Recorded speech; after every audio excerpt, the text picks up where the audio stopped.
고린도 후서를 오늘 우리가 읽었는데 고린도 후서 전체를 보면 하나의 주제가 잡힙니다. 그 하나의 주제어는 바로 화목이라는 단어입니다. 고린도후서 5장 18절에 이런 말씀이 있습니다. 우리 같이 한번 읽어볼까요? 시작. 모든 것이 하나님께로 났으며 그가 그리스도로 말미암아 우리를 자기와 화목하게 하시고 또 우리에게 화목하게 하는 직분을 주셨느니라. 아멘. 이 말씀이 바로 사도 바울이 고린도 교회에 전하고자 했던 복음의 내용입니다. 하나님께서 모든 구원의 시작이시다. 그 구원을 어떻게 이루셨나? 그리스도를 통하여 이루셨다. 그리고 구원이라는 게 뭐냐? 하나님과 화목하게 되는 것이다. 그럼 구원 받은 사람들은 뭐냐? 이제 화목하게 하는 직분을 가지고 이 세상을 살라는 것이다. 이렇게 요약을 하고 있는 것이죠. 여기서 중요한 단어가 이제 화목이라는 단어인데, 우리가 생각하는 화목, 그것도 괜찮은 거지만, 원래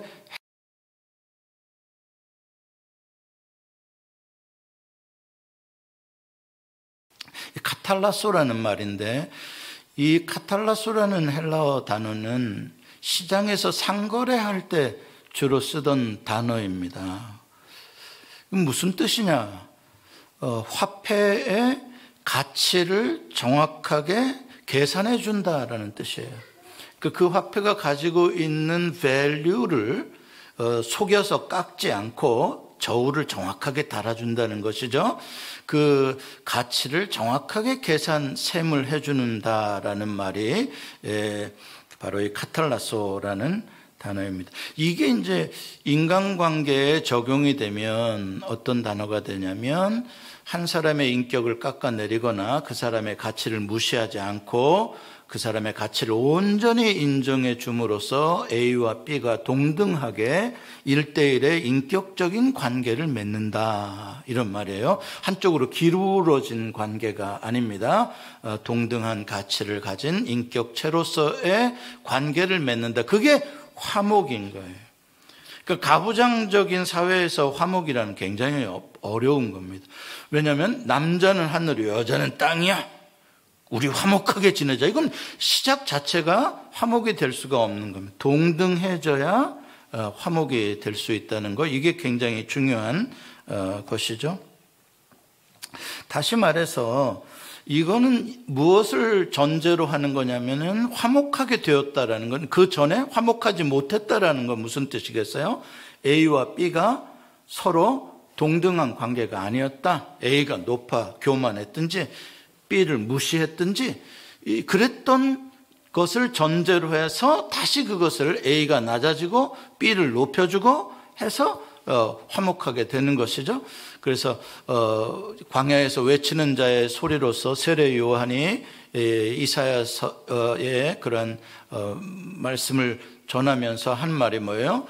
높은 산은 낮아지고 낮은 골짜기는 도두어지고, 그렇죠? 왕의 오실 길을 만든다라고 할 때 그게 이제 복음이 가지고 있는 화목해 하는 능력을 말하는 것이죠. 하나님의 나라의 모습입니다. 왜 이렇게 화목이 깨어지게 되었나? 성경에 보면 창세기 3장에 하나님께서 모든 걸 질서 있게 제자리로 화목하게 만드셨는데, 그런데 마귀가 죄가 들어와서 사람의 마음을 교만하게 만들어서 그 죄 때문에 인간이 가지고 있던 하나님의 영광, 신의 대행자로서의 그 밸류를 상실해버린 거예요, 인간이. 그래서 인간이 육체가 돼버리고 마귀의 자식이 돼버린 거죠. 그로써 하나님과 1대1의 인격적인 관계를, 화목한 관계를 맺었다가 인간 스스로 높여지려다가 오히려 관계가 깨어지는 상태가 되었단 말이죠. 그거를 하나님께서 예수 그리스도를 보내주셔서 그 값어치를, 깨어진 값을 예수 그리스도로 속량이죠. 리뎀션이죠. 그 값을 지불하고 인간을 다시 신적인 하나님의 형상을 가진 존재로 높여줌으로 말미암아 이제 하나님과 1대1의 화목하게 되는 관계로 만들어 주셨다. 이게 복음인 것이죠. 자, 이 세상이 불행한 건 아까 말씀드렸듯이 마귀 때문에 그렇습니다.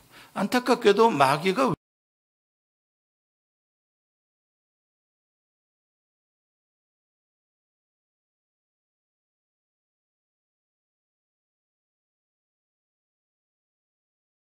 마귀는 사람을 유혹해서 하나님을 대적하게 하든지 사람들끼리 교만하게 만들어서 화목한 관계를 깨뜨리고자 하는 게 마귀의 역사예요.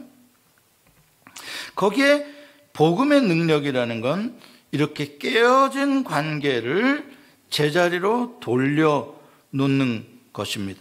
그게 이제 화목하게 만들어주는 것이죠. 그게 화목하게 하는 직분을 받은 우리들이 하는 일이요. 화목하게 하는 일을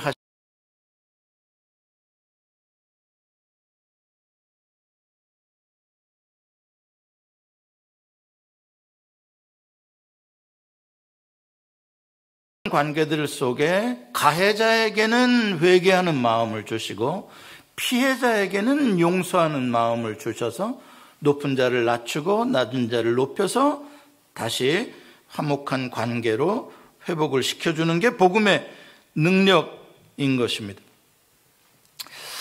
동시에 그 복음의 능력으로 하나님과 화목한 관계를 회복한 우리들, 그리스도인들에게는 하나님께서 너희들은 이제 세상에 살면서 다른 깨어진 관계들을 화목하게 만들어주는 역할을 하면서 살아가라.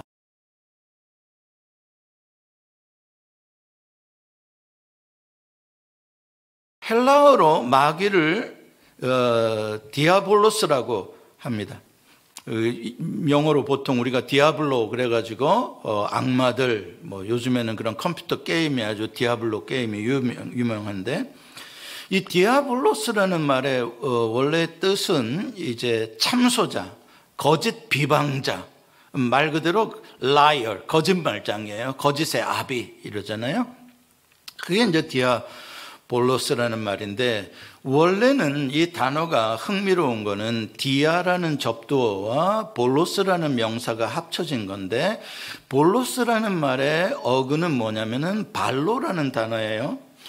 발로가 볼로스가 됐는데, 발로가 그럼 뭐냐? 디아발로라는 말인데, 디아라는 말은 A와 B, between A and B예요. A와 B 사이를 말하는 거예요. 사이. 발로라는 말은 무슨 말이냐? 뭔가 묵직한 물건을 어느 사이로 집어던진다라는 뜻이 발로라는 거예요. 뭔가 물건을 어떤 사이로 던져버린다라는 거죠. 여러분 볼링 게임 좋아하세요 혹시? 그게 정확하게 디아볼로스라는 단어를 원어적으로 해석해주는 재밌는 경기예요. 볼링 핀이 예쁘게 생긴 볼링 핀이 10개가 나란히 있잖아요. 정확한 간격을 맞춰서. 그런데 이따만한 무거운 공을 갖다가 확 셀이 던져가지고 그걸 확 깨뜨려 버리는 거. 그게 바로 디아발로라는 그러한 게임인 것이죠. 그걸 함으로써 우리 안에 있는 이 디아볼로스의 이 본능의 대리만족? 이게 스트라이크 그러면서 그 만족을 느끼는 게 이제 볼링 경기인데, 바로 뭔가를 사탄은 집어 던져서 정상적으로 좋은 관계에 있는 거를 깨뜨리고자 하는 거, 그게 디아블로스의 사명입니다. 그러면 핀보이가 있어요. 요즘에는 자동으로 이렇게 세팅을, 볼링 핀 10개를 세팅을 해놓는데, 옛날에는 수동으로 그거를 했어요. 그래서 뒤에 핀보이가 다 날아간, 산산이 날아간 흩어진 핀을 갖다가 다시 제자리로 세워주는 그런 잡이 있었어요. 그러니까 화목하게 하는 직분을 맡은 자라는 잡이 바로 그 핀보이 같은 잡을 하는 거예요. 깨어져서 흩어져서 난리가 났는데 그거를 갖다가 제자리로 딱 맞춰놓는 거, 그게 화목하게 하는 자. 디아볼로스는 뭐예요? 그러면 또 그놈을 공을 잘 던져가지고 또 깨뜨려 놓은. 그러면 우리가 또 가서 그거를 갖다가 딱 정리해. 그러니까 이 세상은 사탄의 자식들, 마귀의 자식들이라고 하는 사람들이 여기저기 다니면서 비방하는 말, 참소하는 말로 관계들을 탁탁탁탁 깨뜨려요. 부부관계도 깨뜨리고, 부자관계도 깨뜨리고, 가정도 깨뜨리고, 교회도 깨뜨리고, 막 깨뜨려놔요. 호남 사람, 영남 사람도 깨뜨려 놓고, 북한 사람, 남한 사람도 깨뜨려. 다 디아블로스의 역할을 하는 사람들이 있는 거죠. 그런가 하면 하나님의 사람들, 성령의 사람들, 구원 십자가의 화목을 경험했던 사람들은 어떻게든지 또 그 사람들을 제자리로 돌려서 관계를 회복시키려고 활동을 하는 것이죠. 그렇게 세상의 역사가 흘러가고 있는 것입니다. 사도 바울은 그런 디아볼로스의 그런 관계를 깨뜨리는 역할을 하다가 부활하신 예수님을 만나서 하나님과 진정으로 화목하게 됐다는 게 무엇인지를 깨닫고 나서 이제 화목하게 하는 직분을 하나님으로부터 받았다. 어디로 가서 그 일을 하라고 받았나? 특별히 이방인들의 세계로 가서, 유대인들이 아니라 이방인들의 세계로 가서 하나님과 깨어진 관계를 화목하게 하고 사람들 사이에 깨어진 관계를 화목하게 하는 사도의 직분을 받았다. 그래서 바울이 그것을 깨닫고 난 뒤에 이방 지역을 선교하면서 다니지 않습니까? 그 가운데 2차 선교 여행 때 오늘 우리가 읽은 이 고린도 교회를 방문을 하게 된 것이고 거기에 교회를 세운 거예요. 그럼 뭐 다른 데도 빌립보에도 세웠고 에베소에도 세웠고 여기저기 교회를 세웠는데 고린도 교회가 왜 특별하냐? 바울에겐 특별했어요. 다른 데보다. 왜냐하면 고린도라는 도시가 가지고 있는 독특성 때문에 그런 거예요. 고린도에는 선한 것이 있을 수가 없을 동네예요. 고린도는. 그 당시 지중해 아가야, 마케도니아, 소아시아 그 일대에 크고 작은 도시들이 여러 개가 있었지만 그 중에 가장 타락한 도시, 절망적인 도시가 고린도였어요. 거기는 완전히 개판이에요. 거기는 완전히 돈 좀 있다는 사람들 와가지고 무역하고 뭐 장사하고 뭐 뜨내기들 완전히 타락한 소돔과 고모라가 바로 고린도라고 보면 맞아요. 그래서 고린도 사람이라는 건 욕이었어요. 그 당시에 아주 더러운 놈이라는 욕이었어요. 그런 고린도에 가서 별 큰 기대도 없이 아덴에서 선교를 실패하고 바울이 낙심해서 고린도에 갔는데 근데 거기서 복음을 전했는데 사람들이 그 복음을 듣고 변화가 일어나는 거예요. 그래서 회개가 일어나고 그 십자가의 복음만 전했는데 화목케 하는 복음만 전했는데 진짜 서로 높은 사람, 낮은 사람, 다른 민족 할 것 없이 이 복음 안에서 하나의 서로 존중하는 관계의 공동체가 만들어지는 거예요. 교회죠. 바울이 너무 놀란 거예요. 야, 복음의 능력이 이런 거였어? 어떻게 사람들이 이렇게 회개할 수 있지? 어떻게 이렇게 관계가 회복될 수 있지? 이 타락한 도시에서 여기에서 바울은 복음의 능력, 십자가의 도에 대한 확신을 갖게 됐어요. 아, 이 세상이 아무리 타락했어도 어디든지 이 십자가의 도 화목케 하는 복음을 전하면 희망이 있구나. 이걸 바울이 확신을 가질 수 있었던 것이 바로 이 고린도 전도였던 것이죠. 그래서 고린도 교회는 바울에게 있어서는 언제나 희망이요, 그것은 감격이요, 소망이었던 거예요. 그랬는데 문제는 바울이 그 교회를 떠난 뒤에 다른 곳에 선교를 하는 동안에 외부에서 참소자들이 이 디아볼로스들이 들어온 거예요. 외부에서. 아마 예루살렘 쪽에서 왔다라고 생각을 하는데 이 사람들은 누구였냐? 애시당초 바울의 회개를 믿지도 않았고 바울의 사도권을 인정하지 않던 아주 극성 유대파 크리스천들이었어요. 그러니까 이 사람들은 예수를 믿는다고는 하지만 아직까지도 율법의 틀을 벗어나지 못하는 율법주의자들이죠.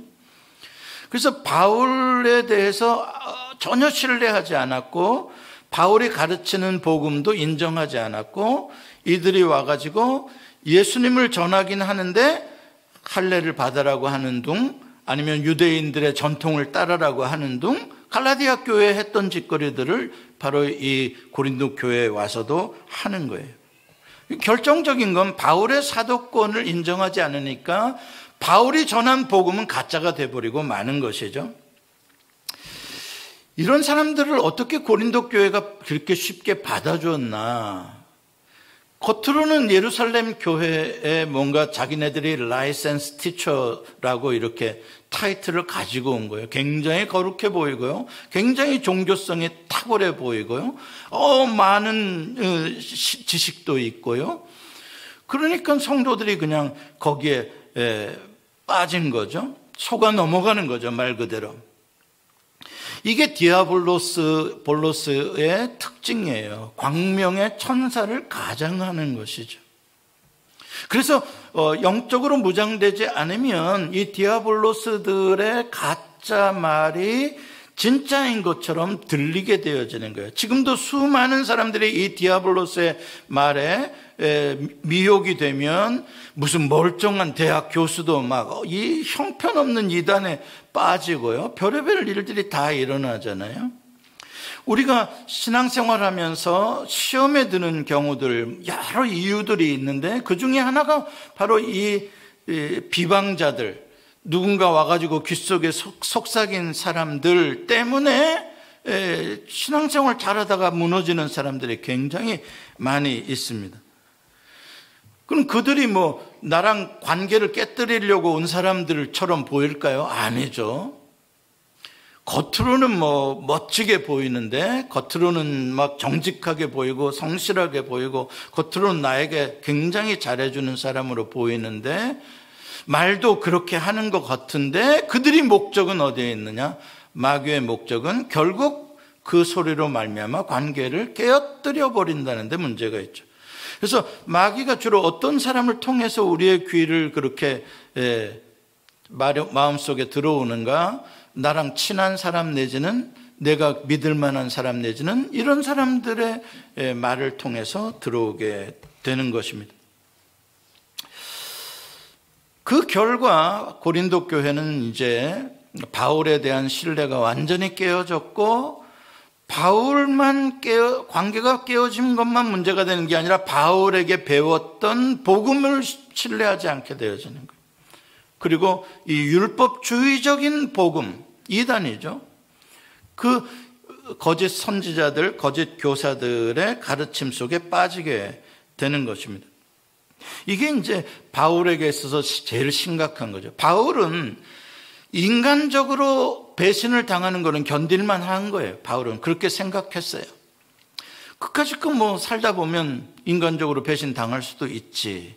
그런데 바울이 이것을 견디지 못하고 심각한 편지를, 눈물의 편지를 써서 꾸중하며 그 고린도 교회에 편지를 보냈는데 그렇게 할 수밖에 없었던 건 자기를 변명하려고 해서가 아니라 그 영혼들이 불쌍하기 때문에 사랑으로 그렇게 하는 거예요.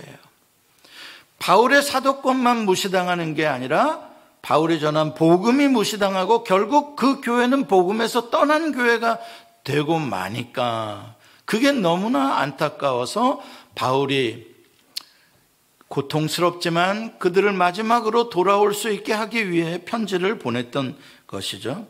오늘 본문 8절에 보면 그 편지에 대해서 이렇게 바울의 감정이 나타나 있습니다. 같이 읽어볼까요? 시작. 그러므로 내가 편지로 너희를 근심하게 한 것을 후회하였으나 지금은 후회하지 아니함은 그 편지가 너희로 잠깐만 근심하게 한 줄을 알미라. 지금 이 바울이 보낸 눈물로 쓴 편지, 아주 강한 어조로 쓴 편지는 역사적으로 발견되지는 않았어요. 그러나 그 내용이 얼마나 강력한 도전이었는지는 우리가 짐작할 수 있죠. 바울이 이걸 쓰면서도 그렇고 보내면서도 그렇고 후회하는 마음을 내가 괜히 썼다, 내가 괜히 보냈다라고 후회할 정도의 마음을 품을 만큼 강력한 것이었다는 거예요. 그럼에도 어쩔 수 없어서 보냈다는 거죠. 그랬는데 다행히 그 편지가 좋은 결과를 가져와서 지금은 내가 후회하지 않는다, 이렇게 표현을 하고 있습니다. 그럼 이 편지가 그들에게 가서 고린도 교회 성도들을 어떻게 만들었냐? 이 편지가 근심하게 만들었다는 거예요. 근심하게 만들었다는 근심은 영어로 그냥 concern 정도가 아니에요. 우리말 근심이라는 단어와 헬라어와 좀 뉘앙스가 굉장히 차이가 많아요. 헬라어 원어로서의 어근은 리페라는 단어인데, 리페라는 단어는 아주 deep sorrow, 영어로 하면 deep grief, 아주 깊은 슬픔을 말해요. 아주 고통스러운 걸 말해요. 창세기 16장에 나오는 여자가 아이를 낳는 해산의 고통이라고 할 때 그 고통이라는 단어가 리페라는 단어로 번역이 되는 겁니다. 그러니까 이 바울이 보낸 편지를 읽고 고린도 교회 성도들은 엄청난 충격을 받았고, 그것 때문에 너무 마음이 힘들었고 슬펐고 화도 났고 초조했다는 거예요. 그러니까 이 편지가 고린도 교회 성도들을 굉장히 괴롭게 만드는 편지였기 때문에 이거는 이 편지에 어떻게 반응하게 될지는 그 결과 아주 이거는 어려운 거예요. 왜냐하면 이 편지가 더 화를 나게 만들어서 더 악화시켜서 관계를 진짜 바울과 바울이 전한 메시지와 완전히 멀어지게 할 수도 있는 거고요. 혹시 이게 또 잘 회개에 이르도록 할 수도 있는 것이죠. 그래서 바울은 그 편지 때문에 너무나 자기가 보내놓고도 써놓고도 마음의 갈등을 가졌던 거예요. 과연 이 편지가 가서 어떤 결과를 만들어낼까. 그래서 너무 바울이 그 시간 동안 그 편지를 받고 반응을 듣는 데까지 그 시간 동안 바울은 굉장히 힘들고 어려웠어요. 여러분, 이게 바로 화목하게 하는 직분을 가진 자들의 삶이 그래요. 이렇게 힘들어요. 마치 핀보이가 그 뒤에서 누군가 핀을 팍 깨뜨려 놨을 때 핀들이 막 이리 튀고 저리 튀면서 핀보이의 얼굴에도 퍽 맞거든요. 그러면 막 눈탱이가 이렇게 부어가지고도 막 눈물을 흘리면서도 그 핀을 제자리로 놓듯이 화목하게 하는 직분을 행할 때에도 우리가 그걸 많이 맞아요. 이렇게도 맞고 저렇게도 맞고 이런 오해도 받고 저런 오해도 받으면서도 포기하지 않고 그걸 다시 제자리에 올바른 관계로 만들어 놓으려고 애를 쓰는 것이죠. 그러니까 바울도 속으로 리페, 깊은 고통을 느끼는 것이고, 그 깊은 고통 속에서 나온 편지를 읽는 고린도 교회 성도도 깊은 고통을 느끼는 것입니다. 그런데 정말 다행스럽게도 감사하게도 고린도 교회 성도들이 그 편지를 읽고 심한 괴로움을 겪었지만 마침내 회개를 하고 하나님과 관계가 회복되고 바울과의 관계가 회복되었다는 거예요. 그 소식을 편지를 가져갔던 디도로부터 바울이 나중에 듣게 되고 너무 기뻐서 오늘 이 표현을 하는 것이죠. 10절 말씀을 같이 한번 읽어보겠습니다. 시작. 하나님의 뜻대로 하는 근심은 후회할 것이 없는 구원에 이르게 하는 회개를 이루는 것이요 세상 근심은 사망을 이루는 것이니라. 이 세상에 우리를 근심하게 하는, 우리의 삶을 흔들어 놓는 고통스러운 일들은 많이 있을 수 있어요. 그런데 어떤 고통들은, 어떤 삶의 충격들은 오히려 우리로 구원에 이르는 회개를 하게 만들어주는 거고, 어떤 고통들, 어떤 충격들은 오히려 사망에 이르게 한다. 그럼 뭐가 다르냐?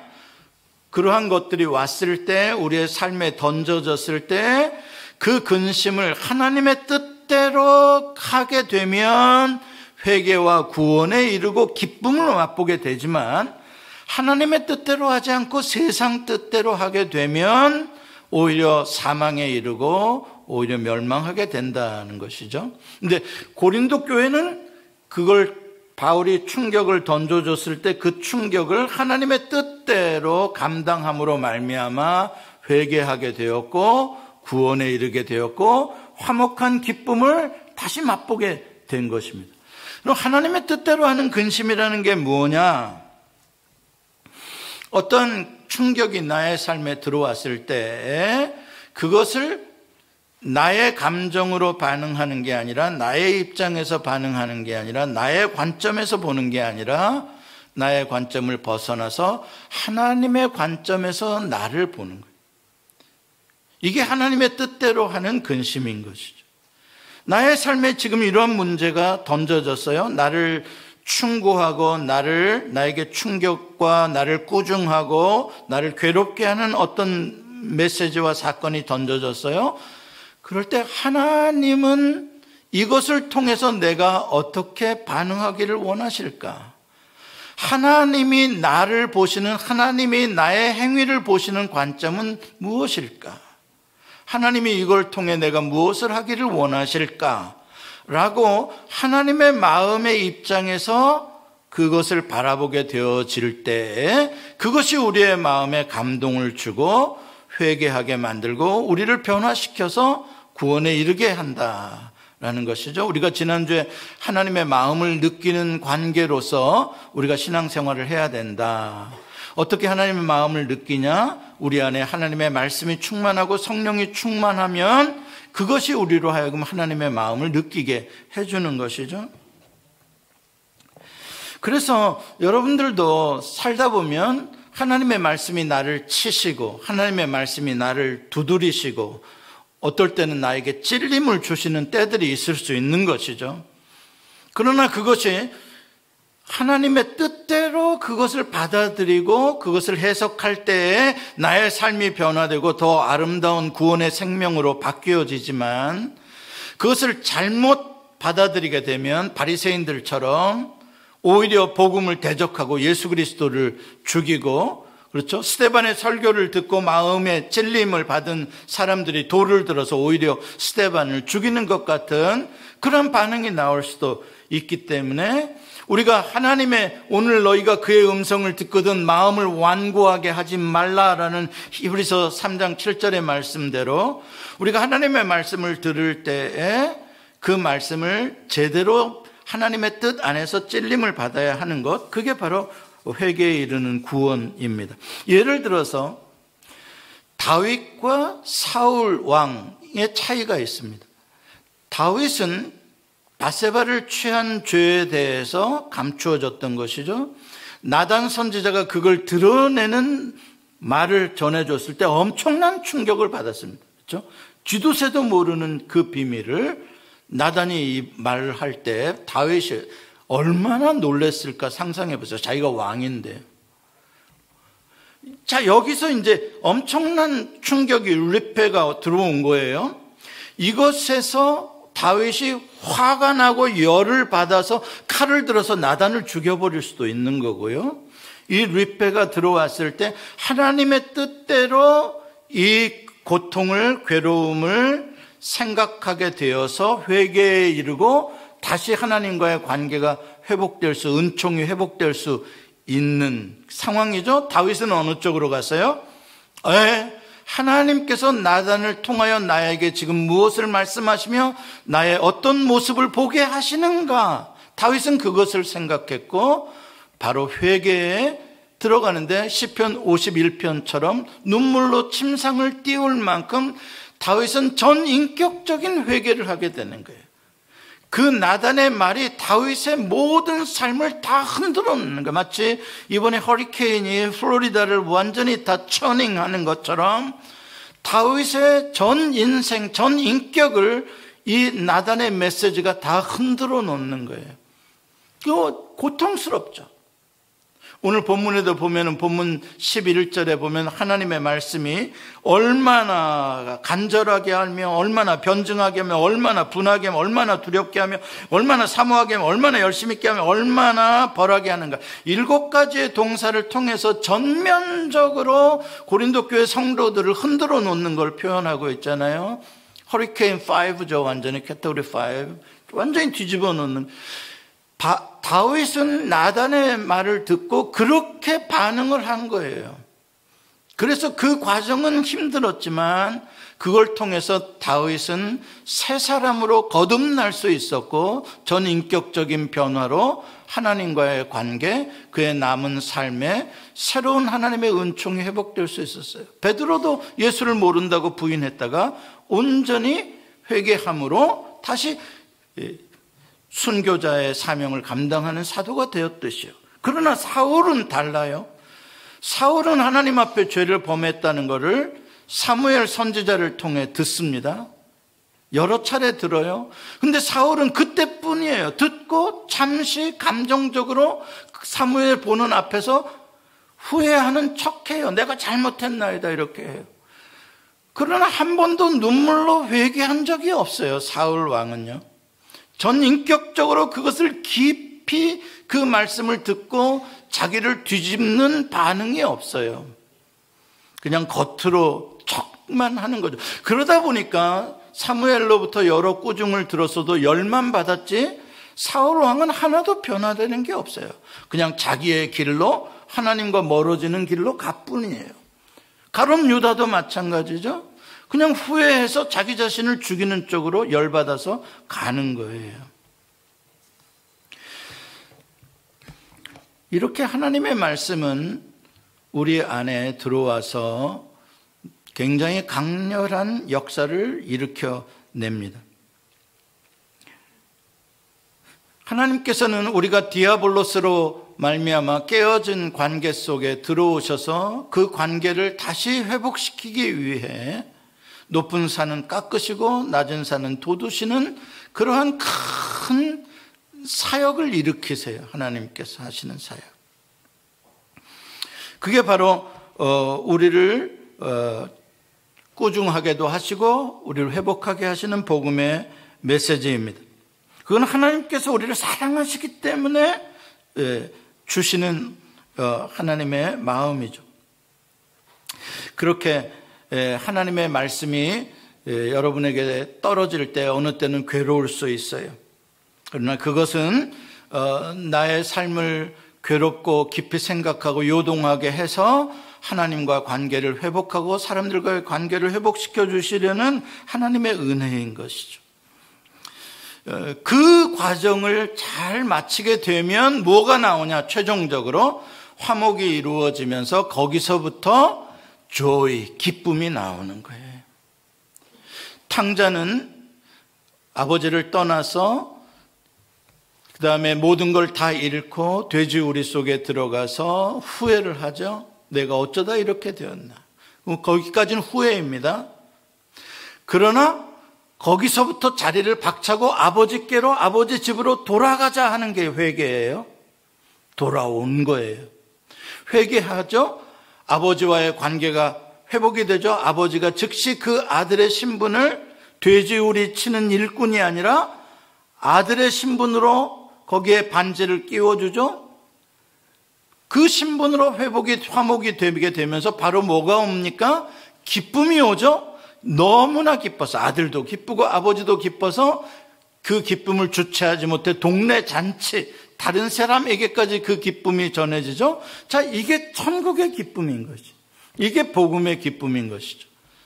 오늘도 여러분들의 삶 속에서 여러분들은 좀 핀보이처럼 좀 고통스럽긴 하겠지만 어디를 가시든지 무너진 관계들을 다시 회복시켜 주시는 하나님의 자녀로서 살아가시기를 바랍니다. 디아블로스 거짓말의 아비의 자녀로서 살면서 여기 가서 괜히 멀쩡히 부부관계 좋은 사람 집에 이혼해 그런 짓 하지 말고, 이혼하고 나한테 와 이런 짓 하지 말고, 아주 별의별 사람들이 다 있어요. 이 세상에 멀쩡한 관계, 신앙생활 잘하는 사람 속에 속삭여가지고 가만 교회 다니지 마, 뭐 하지 마.